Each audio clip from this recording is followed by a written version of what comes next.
Ladies and gentlemen, hello and welcome back to the DAC 2017. We're taking a look at the CIS Qualifiers Team Empire facing off against the Vega Squadron. I'm Lyrical, going to be joined by the wonderful Trent Pack Sir.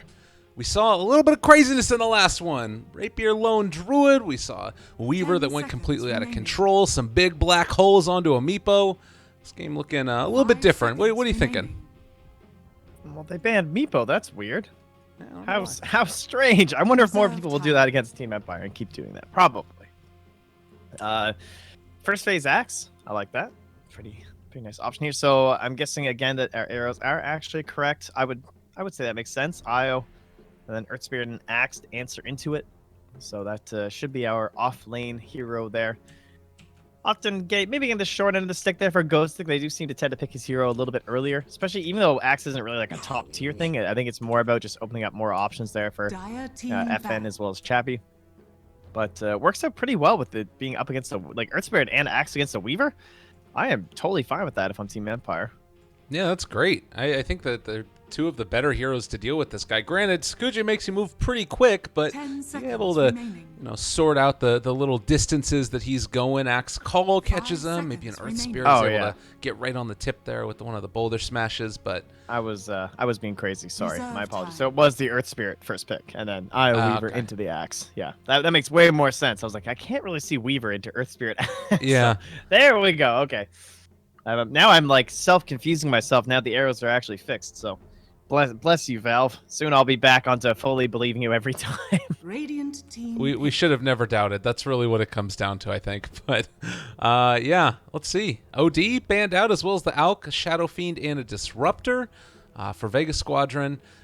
What do you think about an opening of Io Weaver? Because normally when you see an Io early on, he wants to go with a partner. Is Weaver that partner? That seems really weird to me. 5 seconds remaining.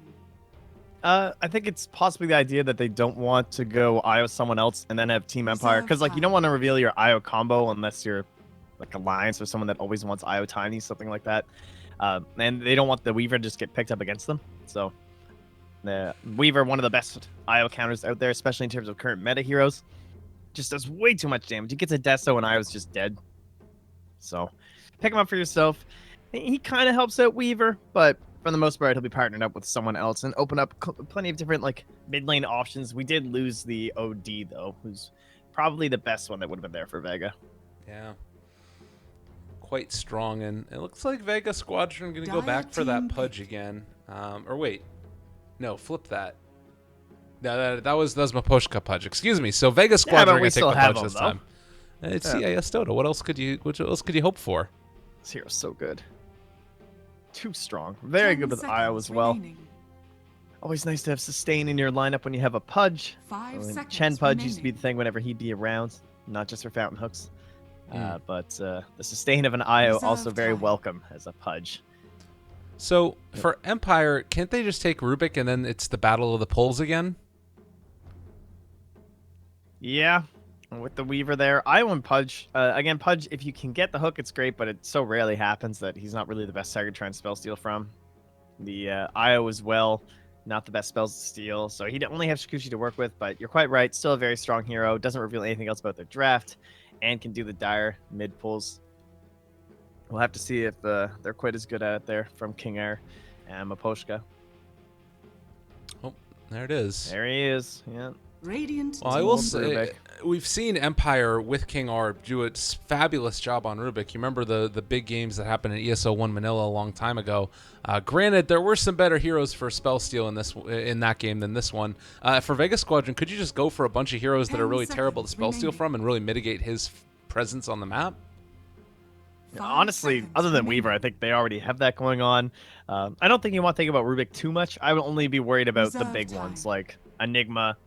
Tidehunter, another class, like even him it's pretty difficult to get Ravage in a lot of situations unless you actually have farmed up into your blink or something. But I keep it in mind, but I don't think it's too important. It's much more important that you get your own synergy going on here, and that is terrifying. Io, Batrider, and Pudge. Io, Batrider, a welcome duo for any team. With Pudge moving around the map so much, now they just want to get like some sort of a survivable mid because Weaver already doesn't need much help. He'll be a-okay just by himself. And then Io and Batrider can apply so much pressure onto any safe lane. Empire need to figure out what they're going to do with this 5 axe seconds and remaining. who he... Like, is he just going to go 1v1 against the Weaver now? And they'll leave the Weaver down in the bottom safe lane. Axe goes Reserve off lane. time. And who are you going to put with you against Barra in there? They have to go for the Life Stealer. Radiant Either it's be team Life Stealer, back. Slardar, or rather, sorry, Life Stealer, Slark, or Jug. All three still left in the pool. All three possibilities. I think the Life Stealer is the smartest one. Works well with the Axe, with the Blink. Works okay with the Earth Spirit, with the rolls. Playing this is pretty good for 10 them, but it had to be seconds so strong, remaining. right? Because you're gonna have Rubik and just Lifestealer up in the top lane. This takes away those 5 Rubik mid pulls seconds quite a bit because he remaining. needs to be up there helping Lifestealer, or he's just gonna get run down by Batrider and Io. Earth Spirit now gonna have a harder Reserve time. time focusing on the mid lane as well too, because he might need to try and stem some of that pressure. Dire team back. Seems quite good. I do worry a little bit about if Empire are able to strengthen up these lanes enough and then Earth Spirit starts winning them, what's Vega Squadron's comeback mechanism? I mean, they have Lasso and then Pudge hooking the Batrider to pull him back into like Fountain for high ground defense, but 10 seconds I'd be a remaining. little bit concerned. Like, they don't have the best wave clear right now. Is that something that Empire could seconds sort of remaining. punish? Potentially. Right now though, Reserve time. for the most part, all that I'm thinking about when I look at Empire is just that ganking moment, the armlet, the blink dagger on the axe, and then a mobile mid. The Queen of Pain band certainly makes sense for that. Axe, kind of like Centaur, tends to take a little bit longer for the blink if he wants to get that first big item, which usually you do. It used to be all about getting Vanguard so that you could farm Ancients, but again, with our changes to the creep spawn since 7.00 and plus, we no longer really have to worry about that. Mm-hmm. It's more so. I think he'll probably just rush straight into the blink like that Tranquil's wand or something like that, and try and get moving. So, in terms of like Dire split team push and that kind of stuff, oh, this is a nice combination of both though. So Radiant team. Yeah. wave clear not going to help out too much, or rather, it's going to be needed against Ember Spirit, but they're a little bit weak on that. But that general mobility of the Life Stealer going to be handy here for Team Empire. Yeah, it's something that we saw earlier tonight as well in our previous series, if I'm not mistaken, where LQ, or not seconds LQ, excuse me. God, what the heck is their name? Why am I forgetting it? The team that won. Effect. Effect, that's the one. They all have similar-ish sounding. Anyways, but the Effect, they did a similar thing. They had a Life Stealer Ember Spirit, and then it was the Centaur instead.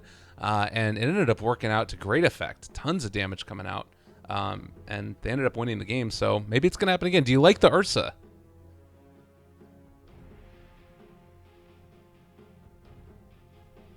I do. Sorry, I was choking.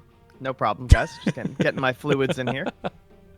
Fantastic hero with the Batrider, and all you have to do is hold Ember Spirit in just a moment, and you can get the kill. So going for like dismembers and whatnot, going for the lasso, it works great with both heroes.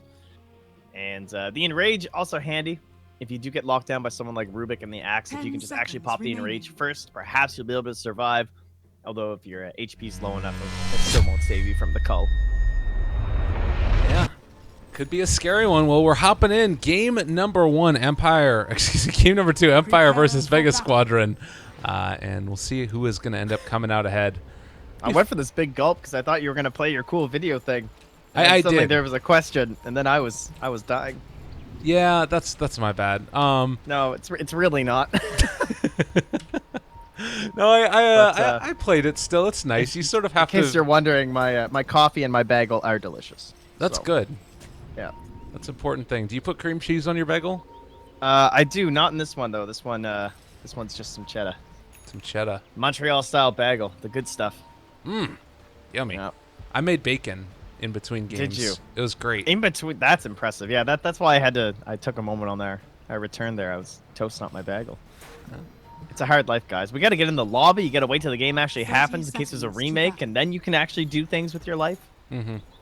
Yeah, not only that, but you don't get a ton of time in between games usually, and if they're all in a row after each other, like you have to run to the bathroom.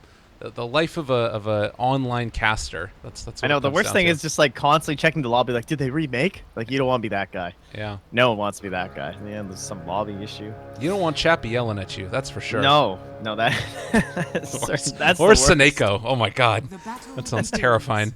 All right, well, here we go. They're underway. Trade out bounty runes. Easy peasy. Okay, and so we see that they're giving Mag the nice time here. Well, they decided to send him down into that safe lane. And he'll be put up against the Axe. So would have been an okay time for a Weaver, but Mag would have had a pretty rough time up top lane up against that Lifestealer unless he got like full assistance from the IO. So because of the way they're going to have Seneko with this last pick and the Ursa. Ursa already does well against Ember in the 1v1, but with the help of Seneko here, it's going to be even more disgusting. His bottle... Oh, what did he do? Where's Seneko's money? Did he buy the wards, which allowed Pudge to get Windlace, I guess? I don't know. That's weird. He's going to get the pull-off regardless. So Vega off to a better start than ended up happening in the last game. All right, well, there we go. I guess they just bought up all the sentries and whatnot too there. So no quick bottle right away, but not going to make a difference. G and Seneko. They are going hunting. Yeah. All right. I guess this wave wasn't there yet, so they were just making sure. Oh, maybe they thought Earth Spirit was going to do some pull shenanigans if they hadn't seen Maposhka yet, because you can do that stuff too. Oh, or I guess maybe they were just looking for King Air as well, as he's already been doing his own stuff.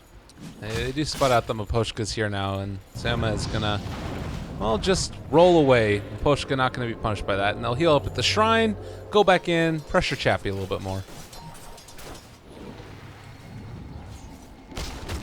Well, now see if King Air, he does get it this time. Only one creep will slip through. Now this will be the moment here for Seneko and G. Are they going to make this full rotation up into here?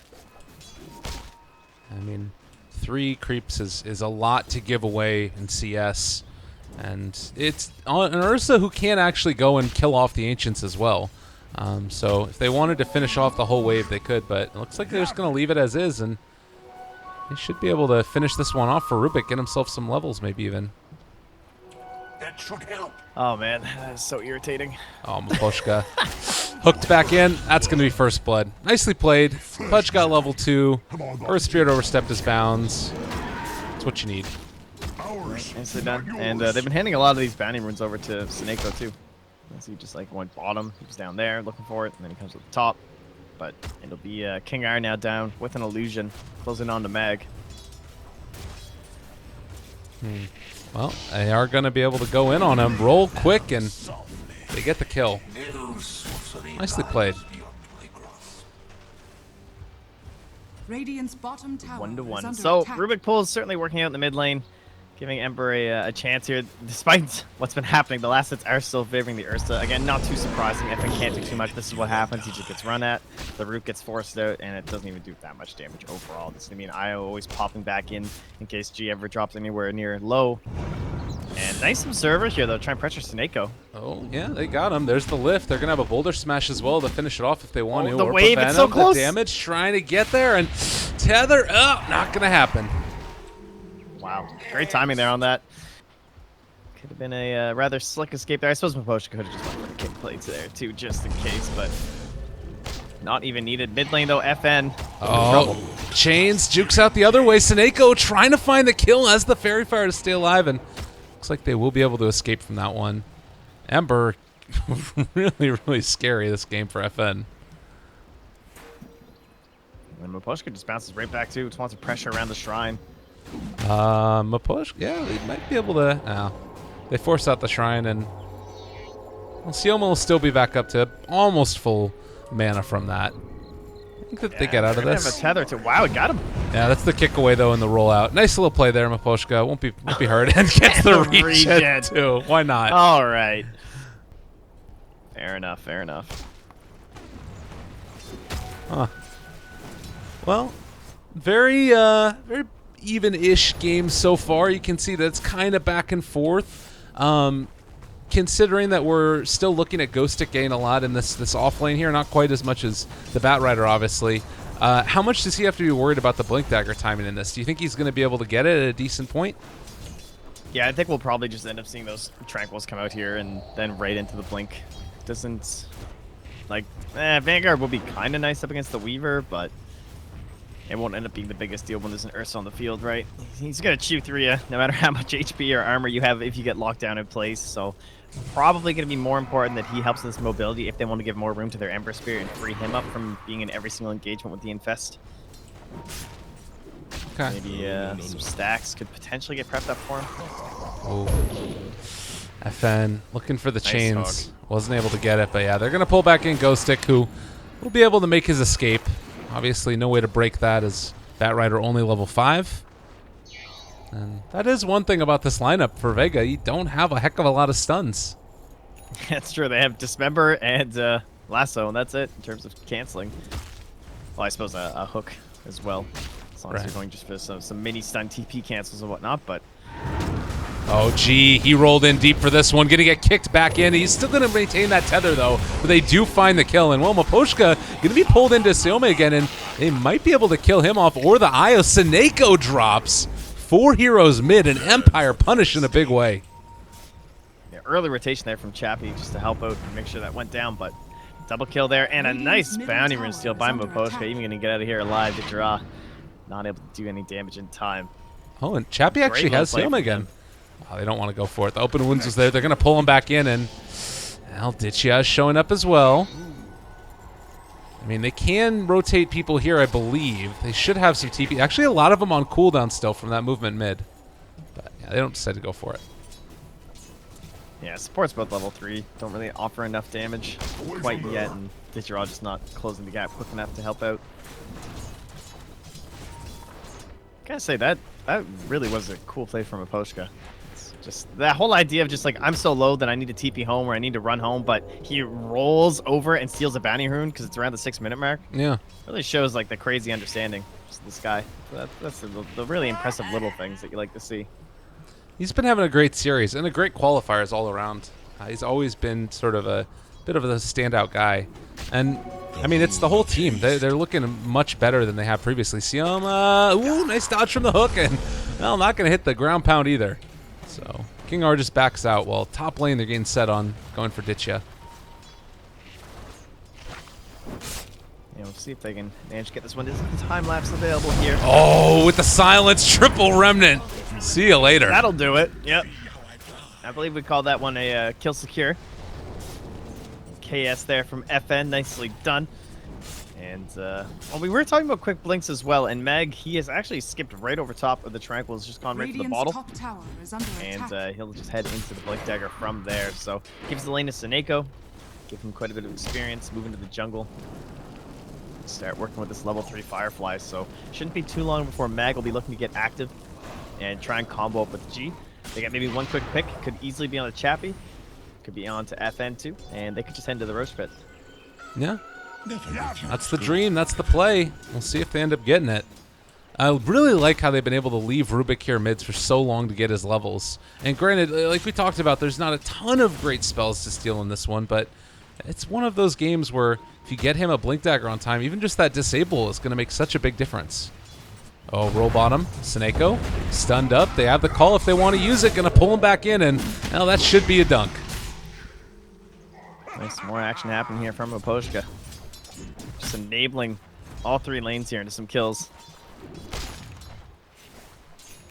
They have been given quite a bit of space up Digiraw ever since that one kill, though. As we did have like the Ember Spirit in the jungle for quite a bit as FN was farming up, and now it's Chappie who's in the jungle getting some work done. Is under attack. So not too much pressure onto Digiraw as he gets into his bigger items and almost closing in on that Band of Elven skin here.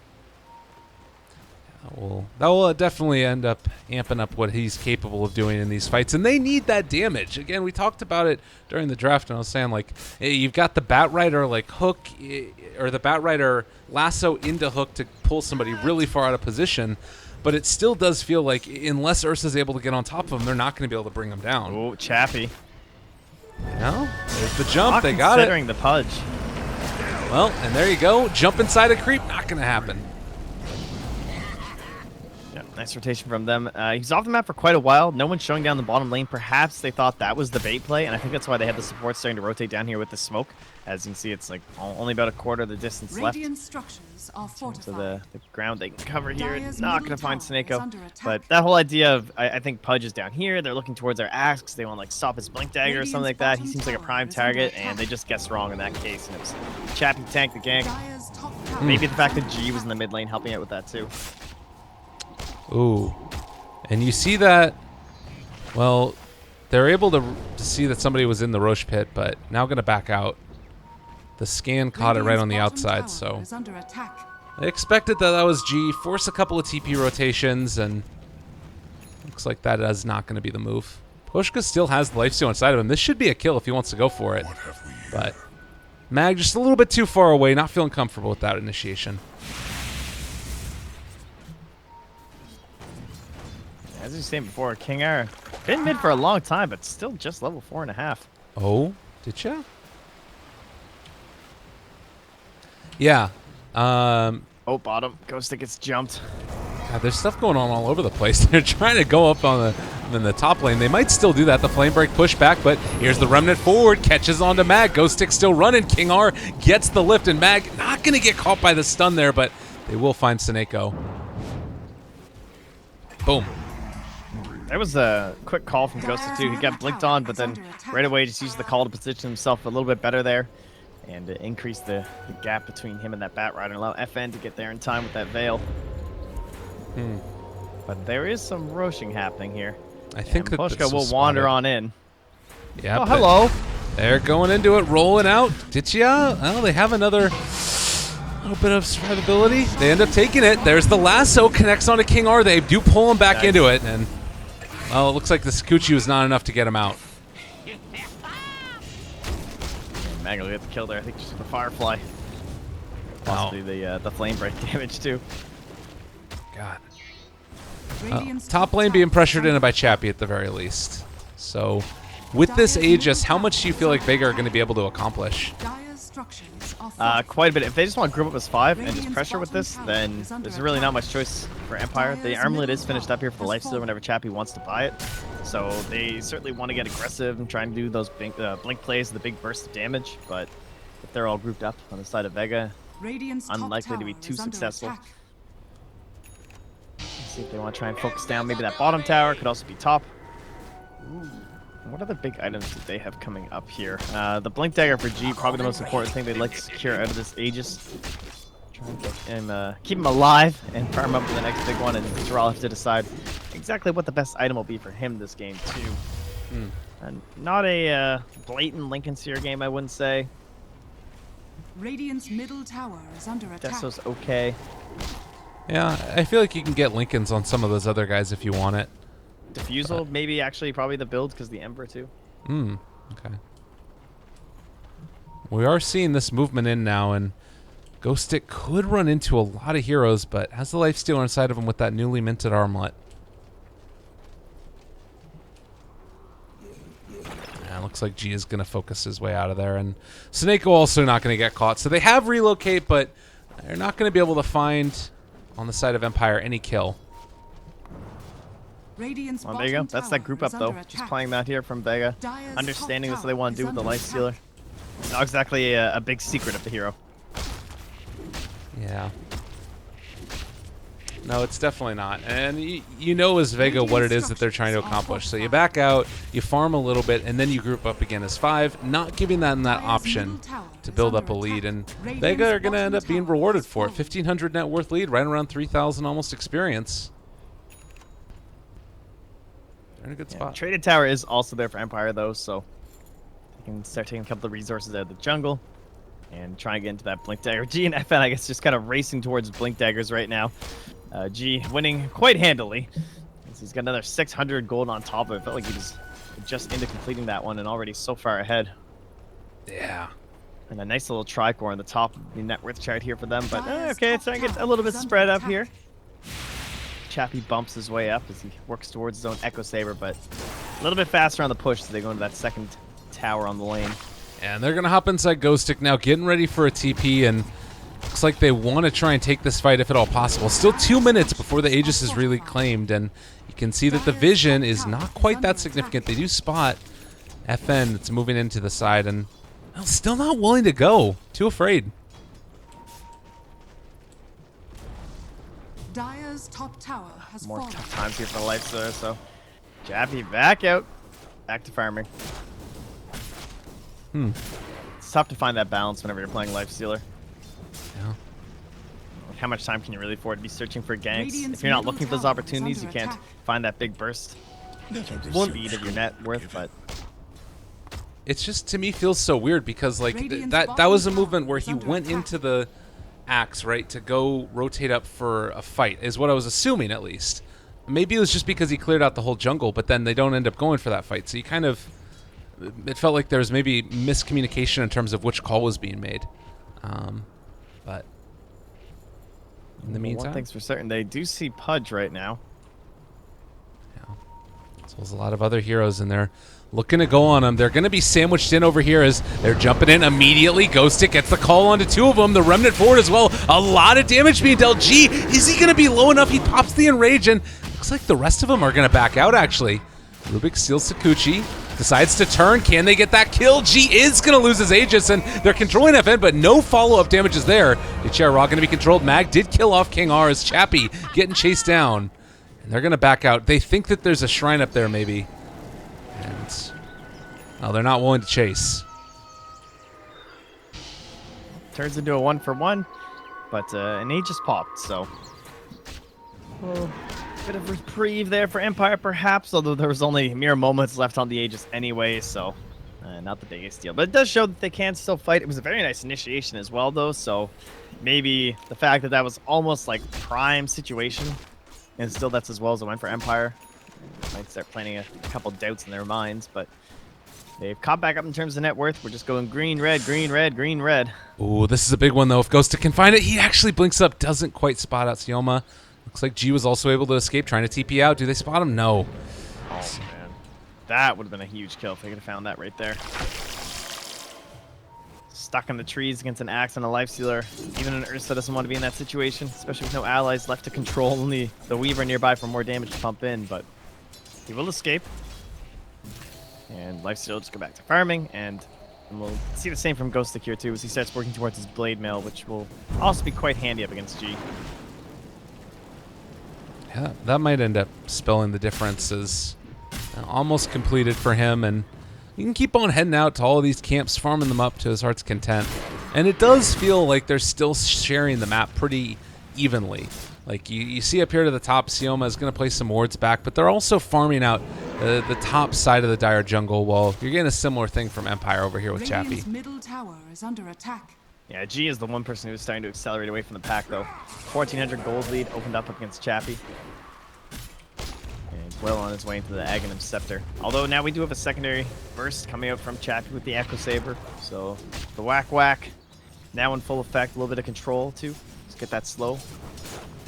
And I'll just have to wait for Ghostic to go in towards another gank attempt. Hopefully going to start turning out a little bit better. They do lead in terms of kills, but still feels like they're getting the edge of the map here for Vega. That does not look like it was a smoke underneath the ward, so they are not going to realize that this movement is coming. Maposhka might have caught it since 3 heroes were rotating in mid, and, well, they do find the jump. Oh, nice get out of there. They're not going to be able to find him, and Maposhka also going to escape. Man, quick fingers by everybody involved. Not getting caught off guard by the fact there was a Weaver like solo pushing top. And see if they can find no, not quite able to get the the hook play. They just did that, didn't they? They did they Seneko, really? Yeah, they did he was relocated back up top, but they used the hook from Sioma to bring him back. Oh, I want replay. Dang it. That was really good then. Is that the same type of timing where it's like 1 second with the same as the TP? It's much easier than the TP. It's basically just as long as you're traveling towards Sioma as the relocate timer hits 0, you're gonna come back. So it's relatively easy to execute. Radiant's middle tower is under attack. Meanwhile, they are going to be TPing into maybe some danger here. Mag going to jump onto FN as Maposhka is here as well to try and stem the damage that's coming in. He's actually just going to be able to run it out. And Maposhka also going to roll out and away. Everybody should remain safe here, I think. Well, maybe not. Flame Break pushback onto Maposhka. They find the hook onto King R as well, and the lift trying to create that separation. He's going to be able to scoochie out and away. But man, nice hook from Sioma. I don't know if he was aiming for the Rubik there, but he got him nonetheless. Always aiming for invisible Rubiks. He's got this one. All right, this might be the kill they need, though. G, in the middle of a creep wave, gets the call. Nice play. The Lifestealer there as well. They get the dunk. All right. Aghanims would have saved him in that case, but 500 gold away. So I certainly see the difference in the the value of this hero once the item actually comes out, especially if it gets those burst potential plays. Well, you Can see Sneko getting down some deep wards as well. It's gonna run into King R though, and well, with the tether, they can still go for initiation. Blinking out, they're not gonna get him. So to me, Ursa is a hero that does sometimes feel like he falls off quite hard. Is this gonna be one of those games where if Vega can't take advantage of the early strength of this bear man, they're gonna end up falling behind as well? We see a relocate. Wow, there's some movement down and gonna be able to find kill onto Pudge. No, never mind. There's the deny. Did ya? Chase, Ghostic turns around, goes for the call, is not going to be able to find anything in return, and it looks like FN trying to escape, another remnant thrown out, and he is just going to back out away. Chappie? Okay, they're going to end up bringing him down as well. So I thought that it was going to end up turning back the other direction. G is now going to be brought down, everybody low, and Ditya, one of the sole survivors, they have magnetized down, but it's not nearly going to be enough damage, as does look like the right click coming, they get the kill. Great fight right there for Vega. Starting to keep going the same way. I guess they get the bear at the very least, but now it's the Weaver who'll start to become a problem. 2,930 damage. Damn, he was really dishing out there. Dire's And bottom now that tower kill lead, is which under was attack. at least the one thing the Empire were ahead on. Now only a single that they're up with. Right. Is they'll close it to 10-9. The whole group of effort of Empire is still fairly strong, though. You know, you have those two, Ursa and Weaver at the very top, but closing in after it is a nice solid chunk of 4. Dire's bottom tower is under attack. They got a lot. Oh no. Oh, FN. Oh, Remnant out. He didn't get the ground pound quite hitting, I guess. Otherwise, it would have slowed FN enough, I think, on the Remnant out. Bottom lane. Oh my god. Another Yeah, quick Weaver. kill. Snako is going to end up dropping as well. Chappie on top of him. So battle's going around. They end up taking down Ditya. That blows my mind. The silences. Mid lane, they're on to Sioma as well. They get the call and they're going to get the dunk. And, well, he turns on to Mag. All right. How about some more? Okay. What the hell is happening in this game, Trent? Everybody's just running at each other. This is what a fight. Under attack. And G even thinking about hopping in there. I mean, there's 3 dead from Vega, and they might still be able to actually take advantage of this. Can they Roche? There's no way, right? Does not seem it. Okay. All right. Everyone chill out. So, big run back here now from Empire. Really needed those kills. A couple quick pickoffs, and now this is where we'll start running into a couple of these side split push moments. As we have Blink, Veil, Bots, Ember. We have our Desolator done on the Lifestealer. And maybe they are starting to run into some troubles here. Like G, he will eventually start to be kited around here, even with Blink Eggs. Can run into trouble against something like Ember Spear without a doubt. Just Rubik being generally annoying. Lifting him up during these fights. The kicks coming through from Raposhka. His biggest target, though, certainly going to be Ditya Raw. We already saw the power of that. Can silence him up. Very important that he's up into level 10 and has the maximum geomagnetic grip. Now, 4 full seconds of silence is just death for someone like Weaver. Yeah. Oh, but they have found FN, and this is a big kill. Gonna be able to take him down there. And just like that, Roshan is open.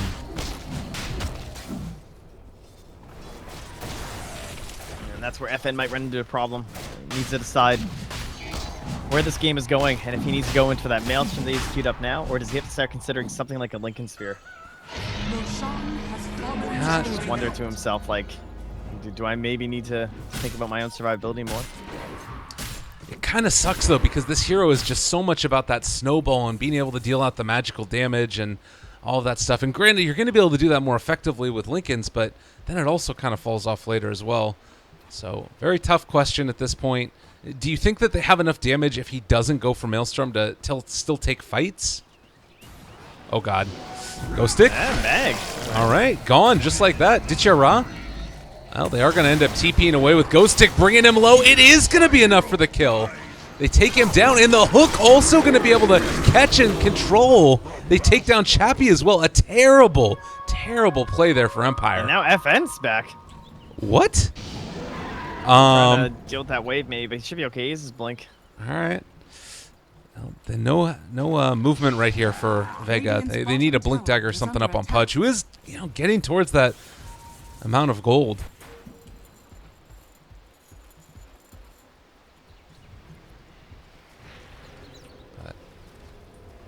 Still Vega, the ones in the lead. 3,000 net worth, right around 2,000 experience.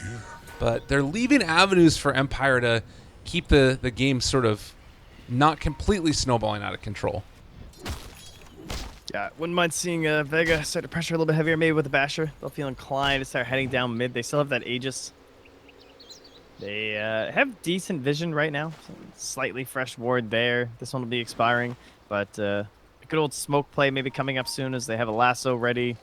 Perhaps some wards. They have that gem, so they've been taking care of the vision of the Dire, which reaches to just here. Nothing else past that. So probably going to be seeing them play rather passively and cautiously. Oh no. Maposhka ends up spawning a few people. There's the blink away, so won't end up getting killed with that one. And Ember is also going to run out, so they spot the gank before it comes. By the way, I really like this Ghost Stick queuing up a Shadow Blade eventually. Could be the answer for this Weaver shenanigans we've been seeing, who, by the way, is going to be building towards a Scotty himself. And he has 5,200 gold. Nice balanced item, actually. We talked about the difficulties of choosing exactly what to build this game. I can definitely see the merit still of a Diffusal Blade, but the idea of the Scotty, it just like Lincoln's isn't going to help me much against their team. Doesn't do anything against Earth Spirit. If I go for the BKB, then I'm just going to get called by Axe. So I have a hero on both, or I have a hero that can essentially negate either of the major defensive items you tend to go on this hero. So instead, he's going to go for the max HP kind of a route and still add a little bit of damage there, some kiting potential up against the Life Stealer. It's Radiant's definitely not a top common tower item is choice under for a Weaver, attack. but you can understand why he's going for it. It's pretty neato. I like it a lot. 2,300 HP on him now. His talents, he's also gone back for more of the tanky build, the 6 strength and 7 stats. In the meantime, does look like they're getting squared up for a fight here, and this is not going to be scouted. The smoke play by Vega, the long wraparound from Empire. How much is it going to cost them? G already onto the tower. Well, hitting away. Are they going to be able to get it? There's the stun. This. They are going to spot him out. A nice jump forward, catches on to Ditya Rod, trying to pull him back in, but they get the relocate out. Nicely played, but they have already lost the axe, and now FN also going to end up dropping low. They get that kill. Pudge is dead, but so are 2 of the very important cores for Empire. That was crazy. That almost went so much worse. Sioma just backs away for like a split second. He's like, you know, we're all kind of grouped up a little bit too much here. I'm just going to walk this way. And narrowly misses being called. Able to get a quick pull away to stop that immediate burst damage. And then he ends up being the only one that goes down. Yeah. Nice kick, though.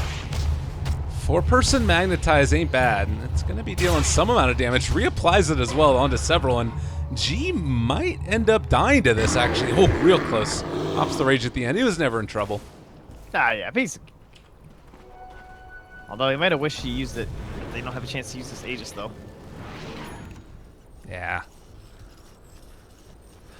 28 minutes in, we've got 19 kills. Excuse me. No, a little bit more than that. 29 kills. It's getting late in the night here. 6,000 net worth lead into the favor for Vega, who are feeling more and more comfortable in this game. What's the turnaround here for Empire? What's the dream play?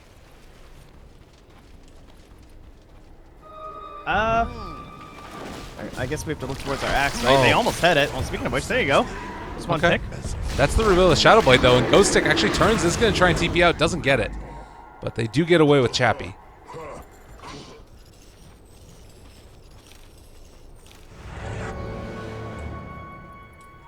And forward we go. Yeah. I think we should get this tower down. They were able to get the gem back onto Vega. So, of course, that was what was revealing the axe. Batrider picked it up on axe and then ended up getting or losing it afterwards. All right, FN, the new carrier. Oh, Ghost Stick's God. out, FN's in. They call him Maposhka, though. Yeah, this is quite tough. You really don't want to have to deal with this, and yeah, I mean, Chappie's just going to back out. As soon as they killed off the Earth Spirit, there's no way for them to go in on that. Yeah, that frees the shrines. And we'll start all queuing up towards our next big items. No real pressure to go high ground until the next Aegis. Just cement our lead, close out vision, choke them down. Yeah. And just use the threat of Pudge and Batrider at every turn to make it risky for even FN to do something like this. Ooh. Like one bash and he's just dead. Yeah. Well, Went for the Maelstrom. I don't know if a Lincoln Sphere would have saved his life here either. Like, if he's going to die, maybe you can say that, like, he would have gotten lassoed or something, but still a tough one. And Vega, they rotate bottom. We should see the rest of Empire get out of here and probably not get picked off. Well, maybe not. G there. TP out. Nope, they're going to call into Sioma. Okay, they found him. Nice little jump there, the lift up, and they might not be able to get the kill. Pudge is still left alive. Ghost Stick dropping low is going to die, and they don't manage the kill onto Pudge. Just hurts so bad. Chase the Rubik. That global movement, too. You're just like, oh, it's just a Pudge. But there's one hero hiding in the fog, and then immediately there's a relocate coming through, and oh, Chappie, he's trying to find that turnaround moment here, going for an Orchid. So he'll try and blow himself up into a Bloodthorn here. Understandable up against the Weaver, who isn't opting in towards any sort of a Lincoln Sphere. Ooh.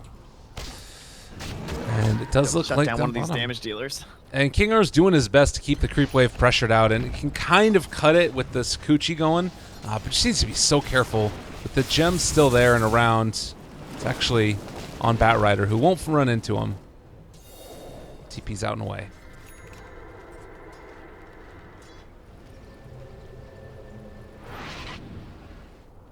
Well, I think Vega looking a little bit better this game. No Meepo to worry about. Chappie now wildly out of control. Good lane setup too. I like the way they put the Batrider down the bottom. Dire's bottom And tower that is last pick under Ursa attack. too. Up against an Ember. Just a nice counter pick we've seen. Used a couple times already. Yeah. So they're well set up here, but certainly not game over. We're talking about like general wave clear and split push, and they still do have those options here from Empire. And we're starting to see that they're not really closing things from Ditcha, or rather from Vega. Like maybe it's not the biggest rush, but you wouldn't mind. Oh, FN. Oh no. Yep, that's Nicely gonna be done. it. Actually, the relocate in as well is used for that one. So Great play. yeah. Maybe That's what you gotta do, though. I'm okay with the Maelstrom build, honestly. Like, yes, you don't die in that situation, but maybe they wouldn't have gotten some of these kills they've gotten. And look, they just did it again. See that? The hook? Yeah, just Sneaky checking. bastards. God, that is really cute. That's cute. That's good to see. And well, Ghost Stick is going to do his very best here. Sioma, do they find anything? They're on top of him right away. Ditchia taking damage, but they're able to hook back into King R and pulling him under control. Maposhka a bit too late to the party. They do have the shrines there, trying to keep everybody a bit tankier, but Ghost Stick is about to get his Blink Dagger canceled as well, so he's not going to be able to jump back in for a couple of seconds, and in those few precious seconds, it might be enough to just lose their barracks anyways. Dire's bottom barracks has fallen. Dire's bottom barracks are under attack. Well, there it is. Dire's bottom barracks has fallen. So, no Aegis required. In fact, they'll probably be checking it right now. Gee, I haven't... Where's this helm creep at? Oh, well, there's Io's helm creep. That's good enough. But they can park that in the pit. It's going to be 7 seconds. See if Ditchra happens to stay for the moment. Yeah, I'm sure they do. It's getting pretty close to the end. I believe in you, Ditcha. Oh, I can't believe you let me down. God. Ah, there we go. There it is. The Frost Troll. Or Ogre Frost Mage. Sorry, gotta get your creeps. I don't know. He looks more like an orc to me, though, now that I actually look at his face. But Ogre will have to do. Look at that thing. He's a creep. He's like Tusk's long-lost brother. See it? I wish Tusk was a hero. Actually, I saw DC pick Tusk. I think they lost, though. Or Yeah. if they won, it wasn't because of the Tusk. But either way, Roshan bring back Tusk. Make Tusk great again. They did in Dark Moon, but nowhere else. No, they really... Dude, he's so awful in Dark Moon. I play him all the time, but he's All awful. right. Maposhka, in the meantime, is going to get killed off. Pudge can miss all the hooks he wants at this point because it doesn't even matter. They're going to actually be able to take down Seneko here, it looks like, but that's so much committed to kill off that IO. In the meantime, you lose your axe, and now also going to lose FN. They kill off the Pudge, but You've been spooled. I don't know. This is looking mighty tough right here for Empire. Yeah, in the end, although you are getting trades, they are definitely not going to be worthwhile ones. Even if the net worth graph favors you the teensiest bit. It's all about the objectives they're about to follow. Aegis sitting on G, Ditchara feeling all nigh unkillable. And now with a cheese too, so even if you silence him, he's got that potential to survive. Not afraid in the least bit. They seal Sakuchi, but there's the Abyssal down on Chappie. G actually running a little bit late there with his ulti, and Means that he is still going to be stunned off the back of it as the tier 3 tower is about to fall. You have the lifesteal inside of him. Poshka looking for his opening. They just do not have the burst they need. Yeah, don't want to get stunned up once in time for Axe to respawn or anything, and then even a potential buyback there from FN. So back they go. Tower severely weakened. And Glyph also forced out there. Smoke up. They're going to look for Mag to make a big play here. Oh, He's got God. his gem. He's got his Shadow Blade. Oh, it's going to hurt. Dire Vision. See if they get any hint. Stitcher will pop. Yeah. And see if Mag goes for the classic. Yeah, we're probably going to see it now. And movement forward, he is mighty swift. Looking for that opening, pulls him back in. Oh, God, Chappie on the other side of the freaking map. They also get the hook onto King R. Every initiation they could have won, it goes their way. And Ghostic not really able to do a whole heck of a lot with his call. Vega Squadron, too tough.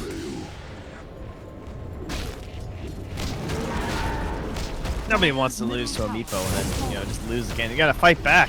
Got to look strong. So doing so far here. Second lane or Axe down. But, almost seems certain to be the game here. Yeah. And there it is.